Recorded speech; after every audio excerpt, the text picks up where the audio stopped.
नमस्कार, फाइटर समाचार में आपका स्वागत है। पेश आज 27 जुलाई सुबह 6 बजे राजस्थान की खास खबरें। राजस्थान लोक सेवा आयोग के नए अध्यक्ष कर्नल केसरी सिंह ने गोपनीयता और पारदर्शिता बढ़ाने के लिए एक नया रोड मैप तैयार किया है, जिसके तहत कंप्यूटर बेस्ड टेस्ट की क्षमता 5,000 से बढ़ाकर 25,000 अभ्यर्थियों की करने, परीक्षा कॉपियों की जांच में आर्टिफिशियल इंटेलिजेंस का उपयोग करने तथा 6 संभागों में 5-5 हजार क्षमता के स्थायी एग्जाम कॉम्प्लेक्स बनाने की कवायद शुरू की गई है।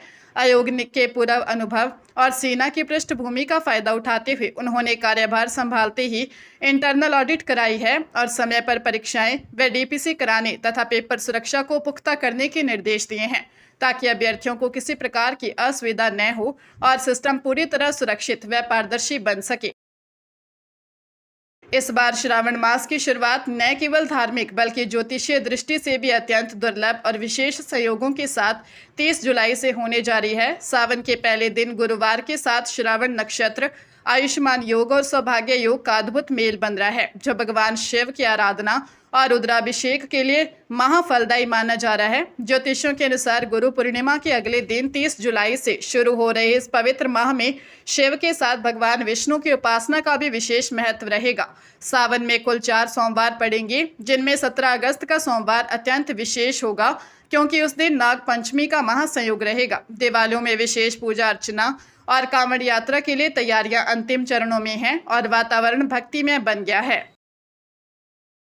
राजधानी जयपुर में बीते सप्ताहांत ग्लैमर और टैलेंट का शानदार संगम देखने को मिला।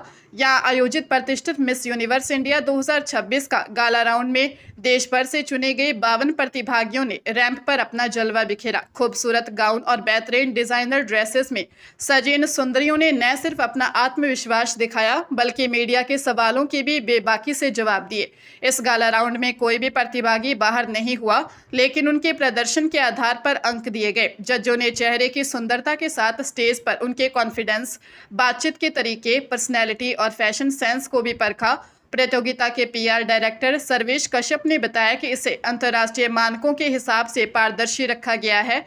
यह मंच सुष्मिता सेन, लारा दत्ता और हरनाज संधू की तरह देश की महिलाओं को ग्लोबल पहचान दिलाने का प्रयास है।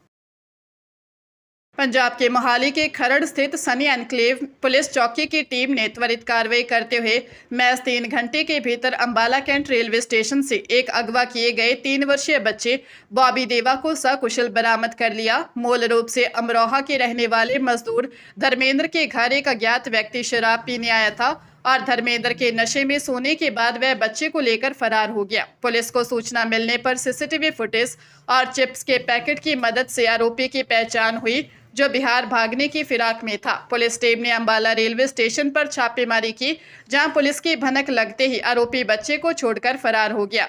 पुलिस ने बच्चे को सुरक्षित बचाकर देर रात करीब 11 बजे उसके माता पिता के सुपुर्द कर दिया और फरार आरोपी की तलाश की जा रही है।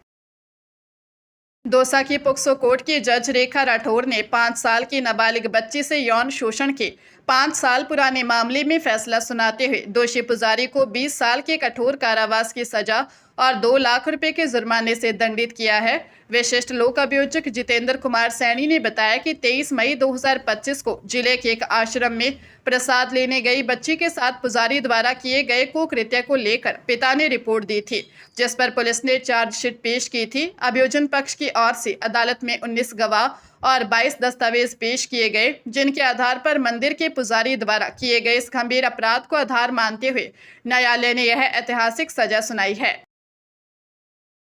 चित्तौड़गढ़ में रूस की कंपनी Expo.ru बताकर क्रिप्टो और फॉरेक्स ट्रेडिंग में हर महीने 15 से 20% मुनाफा देने का झांसा देकर जिला कारागृह के सुरक्षाकर्मी रामचंद्र से जीपीएफ और 8.5 लाख रुपए का लोन लेकर कुल 10,03,737 रुपए की धोखाधड़ी करने के मामले में कोतवाली थाना पुलिस ने मोहनलाल रैगर, पीरूलाल रैगर, पंकज नामदेव, शिवनारायण लाठी, कमल कुमार रैगर, आशा बैरागी, अनिल खंडेलवाल, मंगलेश शर्मा, रजत शर्मा, विजय मौर्य, सुरेंद्र सैनी और अमन वैष्णव समेत 12 लोगों के खिलाफ मामला दर्ज कर लिया है। परिवादी ने आरोप लगाया कि कलेक्ट्रेट चौराहे के एक होटल और इंदिरा गांधी स्टेडियम में हुई बैठकों में रिटायर्ड पुलिस अधिकारी का नाम लेकर और व्हाट्सएप ग्रुप के जरिए भरोसा दिलाकर कई किश्तों में रकम ऐंठी गई थी, जिसके बाद अब पुलिस बैंक खातों और डिजिटल ट्रांजैक्शन की गहनता से जांच कर रही है। भीषण गर्मी के बावजूद जून माह उदयपुर पर्यटन के लिए ऐतिहासिक रहा, जहां विभाग के आंकड़ों के अनुसार 1,41,000 देसी और 2,539 विदेशी पर्यटकों सहित कुल 1,43,539 सैलानी लेक सिटी पहुंचे, जो पिछले 16 वर्षों के जून माह में सबसे अधिक है। अप्रैल में 1,05,654 और मई के 1,09,347 पर्यटकों की तुलना में जून में लगभग 36% की भारी बढ़ोतरी दर्ज की गई है। हालांकि जनवरी, फरवरी और मार्च की तुलना में आंकड़े कम रहे, लेकिन कोरोना के बाद से पर्यटकों की लगातार बढ़ रही संख्या यह साबित करती है कि उदयपुर सैलानियों की पहली पसंद बना हुआ है। अब जुलाई में मानसून के आगाज और अगस्त में रक्षाबंधन व स्वतंत्रता दिवस जैसे त्योहारों के चलते झीलों के लबालब होने पर पर्यटकों की संख्या में और अधिक इजाफा होने की पूरी उम्मीद है।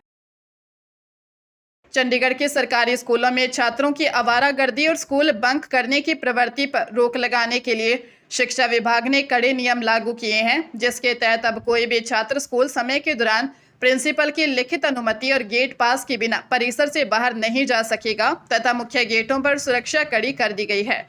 हाल ही में यूनिफॉर्म में एक छात्र और छात्रा का आपत्तिजनक वीडियो वायरल होने के बाद और प्रोफेसर पंडित राव धरेनवर की शिकायत के बाद यह कदम उठाया गया है। नियमों का उल्लंघन करने वाले छात्रों के अभिभावकों को तुरंत फोन कर जानकारी दी जाएगी और संबंधित लापरवाह स्टाफ से भी जवाब तलब किया जाएगा। इसके साथ ही स्कूलों में सीबीएसई पाठ्यक्रम, स्मार्ट क्लासेस और कौशल विकास कोर्सों के माध्यम से छात्रों के सर्वांगीण विकास पर विशेष जोर दिया जा रहा है।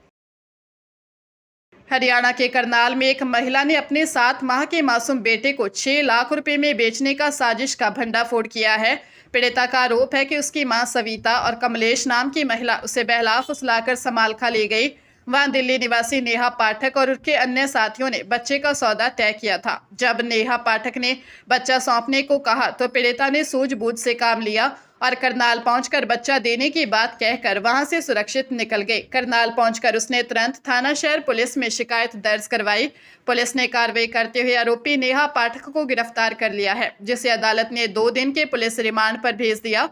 पुलिस अब मामले में शामिल अन्य 3 आरोपियों की तलाश कर रही है और यह जांच भी की जा रही है कि क्या यह गिरोह मानव तस्करी में शामिल है। जयपुर में इंस्टाग्राम फ्रेंड द्वारा एक नाबालिग स्कूल छात्रा को इमोशनल ब्लैकमेल कर लाखों रुपए के गहने हड़पने का मामला सामने आया। 7वीं क्लास में पढ़ने वाली 14 वर्षीय छात्रा के पिता किराने का बिजनेस करते हैं। आरोपी युवक ने पैसों की जरूरत का झांसा देकर छात्रा को घर से सोने चांदी के गहने लाने के लिए मजबूर किया, जिसके बाद छात्रा ने अलमारी के लॉकर से 3 जोड़ी झुमके, लॉकेट और 2 अंगूठियां निकालकर आरोपी को सौंप दी। गहने मिलने के बाद आरोपी लगातार छात्रा को टालमटोल करता रहा और कॉल बंद कर लिया। घर में गहने गायब मिलने पर जब परिजनों ने सख्ती से पूछताछ की, तब जाकर नाबालिग ने पूरी आपबीती अपनी मां को बताई। पीड़िता की मां की शिकायत पर पुलिस ने मामला दर्ज कर लिया है और फरार आरोपी की तलाश तथा आगे की जांच शुरू कर दी गई है।